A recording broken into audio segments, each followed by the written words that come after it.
Okay, Gunnar. Okay. So, hello. My name is Gunnar Sundström. I live in Gothenburg, Sweden, and I shall just give you a short presentation of myself and how I got involved in doing dream work with the Monty Ullman method. Sorry. When I was I think it was in my early 30s, around that, I became interested in my own dreams. And living in Gothenburg at that time, I heard about something that called a dream group, and I became very interested in that. So I joined a group. I went there for some year, and during that time, I heard of someone called Montague Ullman, and he was presented for me, and I understood that actually Monty had been to Gothenburg as a teacher during the 70s, the late 70s, and he was a teacher at the place where they educated young psychotherapists. And during that time, Monty had presented this method of working with dreams, and from the beginning, it was a method that he used to teach, well, psychoanalytic way of working with dreams. And that made me very interested. And during those years, Monty used to visit Gothenburg. He came to Gothenburg and he started to travel around in Sweden. And there was quite a few people that got interested in this new method.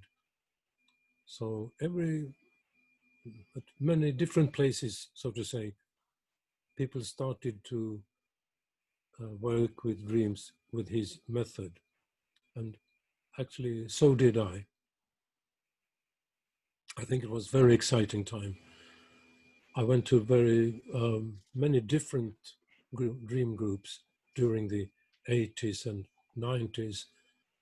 And during the 90s, the movement, so to say, in Sweden had grown so large that we organized and we started an organization. I think you could call it like that, the Dream Group Forum. Yes. Now I'm not sure what I'm going to say at the moment. I wonder if you could say something about how you first met Montague Ullman and what your impression of him was, or when you first met him working with dreams, and what your impression with him of him was. As you know, it was quite a few years now. I think I met him a few times in Sweden during the 80s. But my strongest memories of Monty, they are from his home in Ardsley, United States. And I was there. I visited him 2 or 3 or maybe 4 times. I don't remember really. And at those sessions, it was great to meet him and his late wife. Janet. Janet, yes. Talking now, a lot of memories coming over me. I met you at one of his leadership training. You could tell us some of those memories if you want. I met you there. I remember that very well. Yes, we do. That was a long time ago. I met with Simpson. The groups consisted of mostly of Swedes, but on some occasions I had the fortune to meet American people working with dreams together in Monty. And among them was you, Bill. It was a good experience. Yes. And what shall I say? It was so intense. And the strange thing about working with dreams in this way, I found out that you really didn't know the people who came to the group, for example, Bill or anyone else. But sitting there, sharing the dreams, and you came so very close to each other. And that was a very strong and I never experienced that before. So thinking about that, I could say something about my, what you say, experience of the method, of how strong it is. Would that be all right with you, Bill, to just to Yes, talk yes, about? yes. Um, when I was thinking what to say for this interview, what came into my mind was that as my work, I'm a psychologist and a psychotherapist. And I think, and I have thought that for many years now, that Monty's method, it has something in it. And that is, I think, the way that you share someone's dream or your own dream, and the way that you, so to say, put yourself in the other person's shoes. You take the dream, the other person's dream, as if it were your own dream. There's something very paradoxical there. It, well, to say, tell it short, I think that that method has helped me as a psychotherapist to develop, or as or the person I am, of course, my empathy. The method, and of course, Monty's way of working with it. He was a very empathic person, I would say.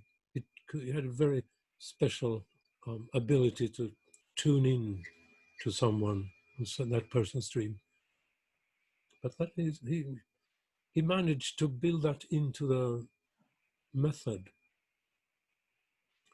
So that is something that I have been able to bring with me in my own life and my work as a psychotherapist. That's about that, around empathy. Okay, Bill, what can you say Yes. more about this?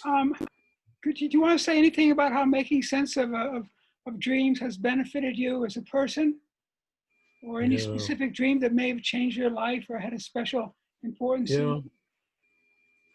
Well, when I go back in my memories, during my teenage, I had some strong dreams, and I think that was a starter for my interest in dreams. My own dreams, of course. Um, I never had any real big life crisis during my teens or my early 20s. I think it was rather a wish to understand myself better. And I guess I still am trying to understand myself better. And working with dreams in that way, I think it has helped me very much. Because, as I try to say about this paradoxical thing about it, to understand someone else with her or his dream, I at the same time can deepen my own understanding of myself. So when this works, as it usually does, I have memories of very profound meetings with, or what can I say, with other people, to witness how someone opens her heart. This very simple method, it sort of has an ability to go so deep. And the thing is that if you just can listen to the dreamer and let that person develop her thoughts, so it's a process where you can open up layer after layer, as long as the person is willing, of course. And that's a that's the crucial thing about it, I think. And I think I can remember how Monty used to point out that um, he said that as an analyst, he had an experience of working with dreams with clients, of course, but he wasn't very comfortable with how the setting. And I'm trying to say that the analyst tells the um, patient what the dream means. Not really that way, of course, but something like that.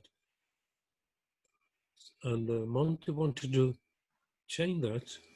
He changed it to give, in a dream group, to give the dreamer total freedom of being in charge of the process.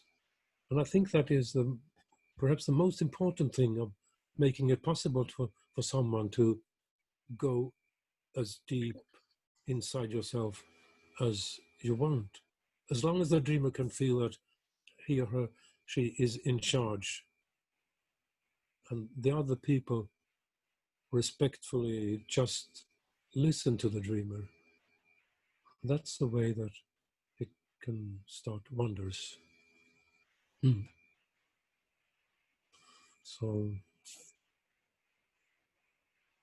Have you ever been, because you're a father and a grandfather now, I think. You sent me some pictures of these beautiful little children. Have you ever been called upon by your children or grandchildren to make sense of any of their dreams? oh yeah, maybe I told you that before, Bill. If I understand your question right now, anyhow, you gave me good memory now. When I have 3 children, and they were born in the early and mid 80s, and that was during the time when I was a very dedicated dreamer. I guess I still am, but during those days, I used to, as soon as I woke up, I wrote down my dreams. I went out into the kitchen and rewrote the dreams. And sitting there in my kitchen in the morning, my children came out and asked me, "What are you doing, Papa?" "I'm writing down my dreams." "Oh," said the little 5-year-old Axel, "I had a dream this night." And so I wrote down their dreams, 2 of my children's dreams. And they were fascinated. But as young children, they just ran away and didn't do anything more about that. Actually, but then let's say 15 years later, when they were in their teens, so up to the 20s, I guess, their father, me, I was still dedicated to work with dreams, and perhaps they asked me if I had met someone working with dreams. I don't remember that really, but at one situation, I remembered that they told me about their dreams. So I went to my library and picked out one of those early dream books, and I read a dream for my son that he had told me 15 years later or earlier when he was just a little kid. And he just opened his eye and said, "Oh, that witch." So he had a memory of that Oh. dream that he didn't know that he had. Great, huh? Mm. So, yeah. And one of my children, I think of perhaps 2 of them, 2 of my daughters, they had joined dream groups during some occasions when Monty and maybe also you, Bill, you have met my girls in a dream group, as I can recall. Oh, so, and my eldest daughter, she's walking my footsteps. She's a psychologist now. So, Does she work with dreams too, with the Ullman method? not at the moment, but she's very interested in dreams. Mm. Is there a lot of interest there in Sweden in dreams or in the Ullman method? I think that there is, um, for its, well, because of personal reasons, and you know, some people are so dedicated as you, Bill, that you have been, as I understand, you've been working with dream groups year after year after year. And for myself, I took a break around 2010. And after that, I have not been so engaged in the organization in Sweden. I'm a member and I meet people. But, well, as an answer to your question, I think that the Dream Group movement in Sweden is still alive and kicking, so to say. For myself, I have one group. I have a dream group with colleagues at the institute where I'm working. And I also work with dreams with my patients, of course. Mm. So you run a dream group with your colleague, with your psychoanalytic Yes. colleagues at the. Yes, I That's do. very interesting. Could you want to say something about that? I mean, it must. Maybe it's not interesting. It seems interesting to me. Well, I don't know really what could say about that. I work at a place where I have some 20, 25 colleagues, and a few of them dare to go into a dream group and There. share their dreams. Why do you say that? Well, you know, it's not that easy to open up. You know, at a workplace, if it is a workplace with psychologist, or it could be any workplace, you have your social facade, you know? And, yeah, of course. mm, Um, but it's a good thing to keep on working with dreams in a group. Yeah. Are these dream groups in Sweden widely? Are there many of them in Sweden, or are they widely? Are they only in certain places like Gothenburg, or are they distributed around up north, or maybe in Stockholm? I think that there still is a widespread community, and the community is widespread, so to say, along this little long country. So dream groups are widespread there. I think that you can find a dream group in many smaller cities as well in Sweden, yes. And these are run by community people or by psychotherapists? Or? Community people, I would say. I mean, that's one of the things that Monty used to also point at, that you really don't need to be a psychotherapist or an analyst to work with dreams. Just as long as you had learned the method, and as long as you can stay and keep to this very simple method, anyone could be a dream group leader. And that's the way it is in Sweden, I think. That's very exciting. Oh, yeah. So there is a program in the organization that you can join. If you, I mean, you go to a dream group, and perhaps you become very interested to continue and learn the process more and more. And so you can, after some experience, you can collect people and start a group of your own, and you can have a supervision with some experienced person. So there's a little program how to take step by step and eventually become a dream group leader, an authorized dream group leader in the Ullman method. This is a right? Swedish Dream Group Forum, Dream Group Forum, and they have a program. They have a program to train people to become authorized Ullman Dream Group leaders. Correct. That's what I'm trying to say. Yes. Do you want to say anything more about that program? That's interesting, because I don't think any other country in the world has that. I understand. I'm not sure if I can be more detailed and specific. You used to be the president. When I did the program, first I collected people to start a group of my own, and I had a supervisor who I met regularly. And I also presented a few sessions that I had written down. I presented them to my supervisor and we went through them. And after that, I guess I just continued to lead a group. Well, you're a natural. You do a beautiful job of it. I've seen you work in the dreams. Thank you. It comes natural to you. Thank you. Was there any part of the process that was difficult for you? Yeah, go ahead. Excuse me? What did you say? Was there any part of the process that was difficult for you to to master? Yes, right. That's a very good question. And maybe that's a personal thing. I don't know. I mean, every dream group leader has perhaps finds it easy with different parts or more difficult with other parts.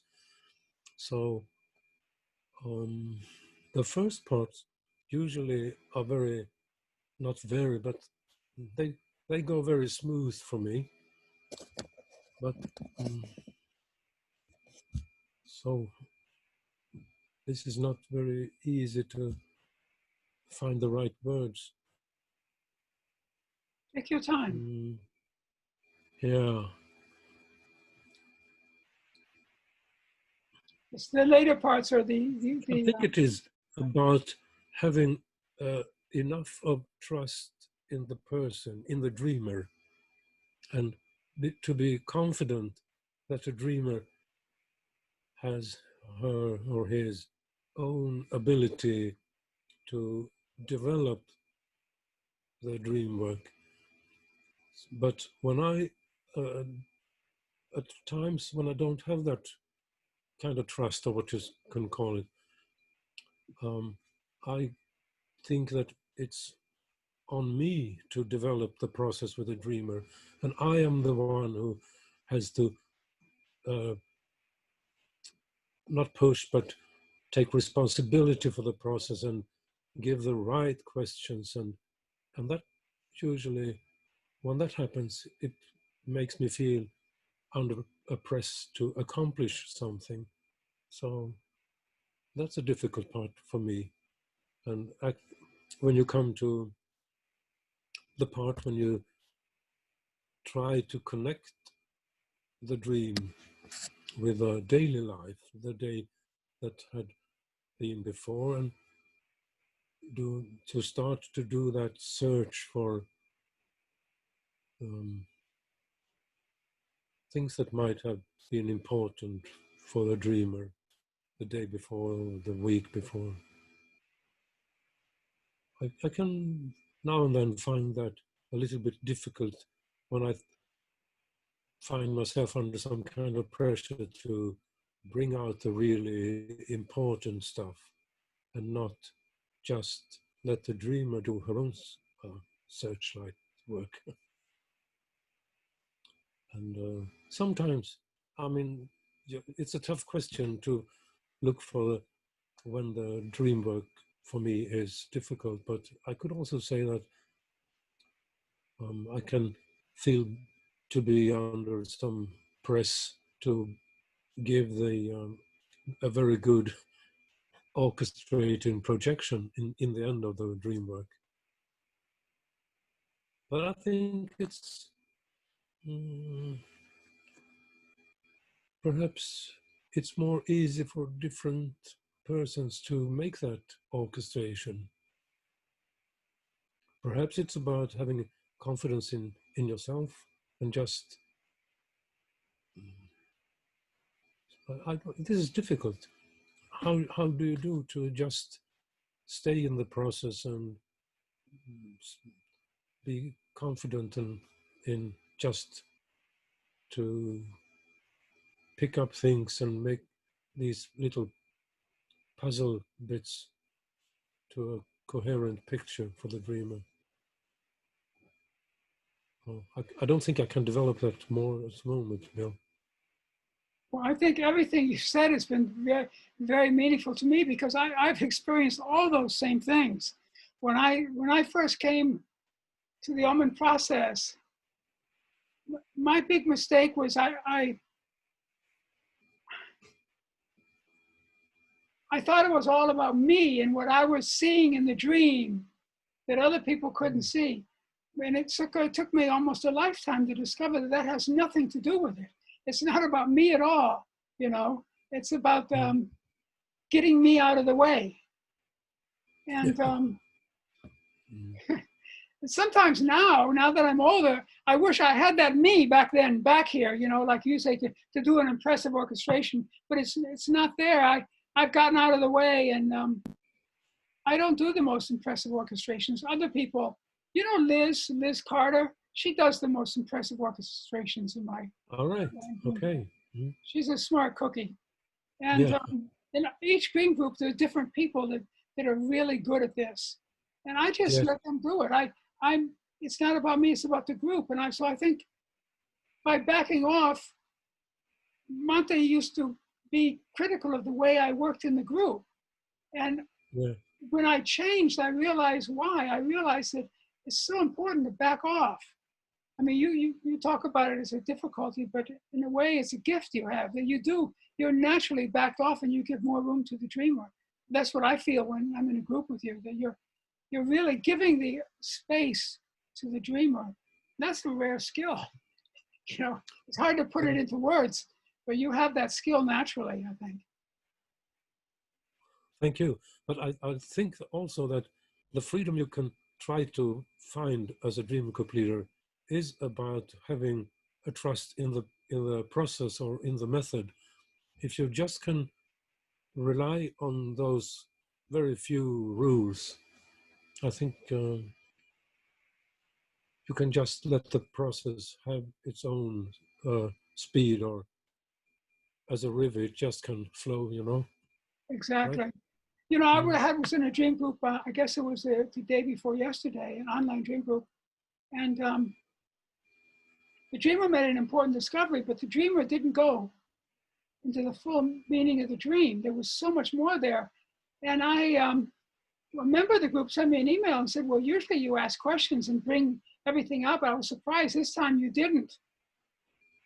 And I got the feeling the dreamer wasn't ripe yet. He didn't want us to go digging in. And so I think Okay. sometimes the dreamer is not in the process. The beauty of the process is it is okay if nothing happens. Do you know what I'm saying? We don't have Yeah. to press and make something impressive happen. It's okay if Mm-hmm. nothing happens. Mm. And Mm. when the dreamer is ready, it'll happen. Mm. And, some dreamers are not ready. You know, it's not about Yeah. you, it's about Mm. them. Well, that's one thing that could be a little bit frustrating for the group, I would say. Oh yes. Oh, for the leader or for the group, you know, when the dream work starts going, mostly people in the group become so very involved, and they want to work and they want to understand and want to help the dreamer. And sometimes, and I mean, that's one, perhaps the most important thing that Monty said, that, as I said before, the dreamer must be the person who is in charge of the process, and he or she can stop the process at any moment. The person must feel free to say that something like, "Thank you very much. You gave me a lot of things to think about, but at the moment it's enough for me." Something like that. When the dreamer can feel that he or she is free to say that, that makes the person free to just open up when he knows that he's the one who is in charge of the process.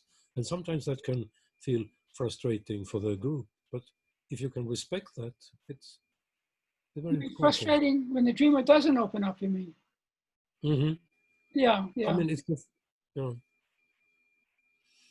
But that's the genius in Monty's part. That's one of the many geniuses in the process, is that if you give a person freedom to close down if they want to, then they have nothing to defend against. So he sort of makes defenses go away. Like in some of the yeah. other types of psychology, I guess Mm. defenses are a big thing. But with Ullman's method, the Mm. defenses go away because the dreamer is in control himself or herself. So Mm. they can do it, and it gives them courage. Yes. If you can create a situation where the dreamer just can have a sort of feeling that the group, the persons are together, and you can describe it as the dreamer walks a road, and can feel that he or she has a company of good souls just wanting her to walk and discover things. There's no one who is pushing the dreamer, just joining the dreamer in the walk, you know? Yeah. You're very good at that. You're very good at not pushing the dreamer. Okay. Yeah, it shows. It's very important Mm. not to push the dreamer. Mm. But it's very, very No. interesting, the things you say. Do you want to say anything Yeah. more? Well, this was very nice to talk about.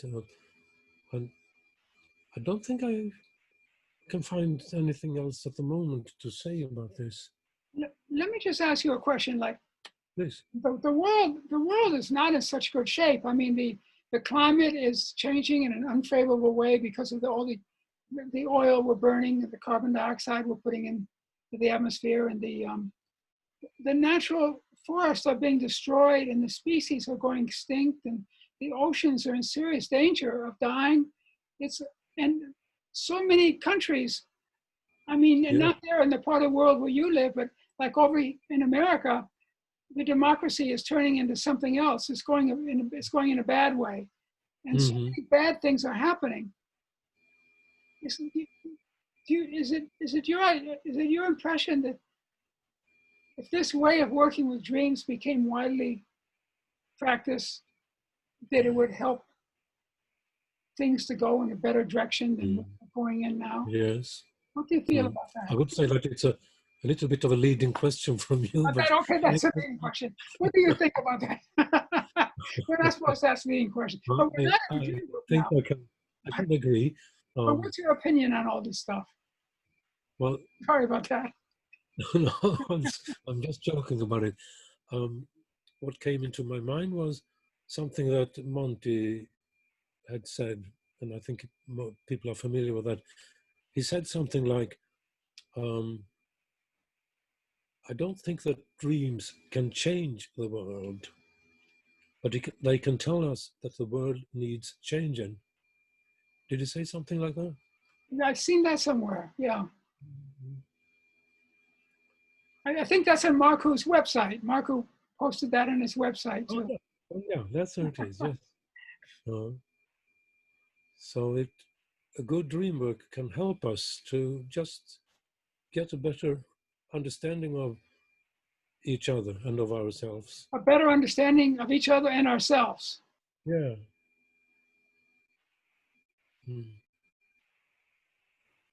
I feel that the part of us that's outside the ego is the wisest part. And it's the part most connected with nature and with other people and with society and with children. Children are full of that part. All little children are just full of that. But as we grow older, we start living inside the ego, a little box. And I feel that dream work gets us outside that, and we make different kinds of decisions. Not the kinds that are being made today in so many places. But what in Sweden, are there young people embracing this method? Is there any attempt to teach this to young people in schools, for example? Well, I'm not so familiar, since I'm not really so much in touch with the organization at this moment, but I have heard that in the 90s there were some people who have dream groups with children at school, but I don't think I can tell you anything more about that. Maybe we could find some other person who is active in that area. Okay, so is there, should we close here, Yeah, Gunnar? I hope that I have given you something. Well, Gunnar, for me, it was a very interesting talk because you touched on so many things that that I think every group leader must experience those same things. And I've never heard anyone talk about them like you talked about them. I felt it was special, very deep and interesting. Thank you very much, Bill, for contacting me and giving me this opportunity to to talk about dreams. Thank you very much. Okay, well, thank you. I'm going to close it off now, okay? Yeah. Okay.